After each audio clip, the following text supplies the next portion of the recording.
রাজধানীর শাহবাগে অনুষ্ঠিত হলো ছাত্রদলের স্মরণকালের অন্যতম বড় সমাবেশ। ছাত্রদলের নেতারা এই সমাবেশকে স্মরণকালের অন্যতম বড় হিসেবেই আখ্যা দিচ্ছেন, যেখানে সকাল থেকেই হাজার হাজার মানুষের সমাগম লক্ষ্য করা গেছে।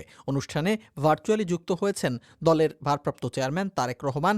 এছাড়াও সরাসরি এসে যুক্ত হয়েছেন মহাসচিব মির্জা ফখরুল ইসলাম আলমগীর সহ ছাত্রদলের কেন্দ্রীয় নেতারা। এদিকে একই দিনে শহীদ মিনারে সমাবেশ ডেকেছে জাতীয় নাগরিক পার্টি এনসিপি।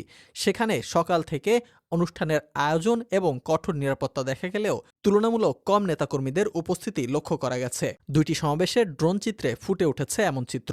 জুলাই অভ্যুত্থানের পর এটাই ছাত্রদলের প্রথম কোনো বড় গণজমায়েত। এবারে এই সমাবেশে দেখা যাচ্ছে না চিরাচরিত সেই মিছিল, ব্যানার আর ফেস্টুনের ভিড়। সমাবেশ উপলক্ষে নেতাকর্মীদের উদ্দেশ্যে আগেই 6 দফা নির্দেশনা দিয়েছে ছাত্রদল। কেন্দ্রীয় নেতৃত্ব সমাবেশকে ঘিরে ছাত্রকর্মীদের কোনো ধরনের ব্যানার, ফেস্টুন বা প্ল্যাকার্ড না আনার ব্যাপারে আগে থেকেই সতর্ক করে রেখেছে। ছাত্রদল এই সমাবেশকে স্মরণকালের সেরা ছাত্র সমাবেশ বলে দাবি করছে।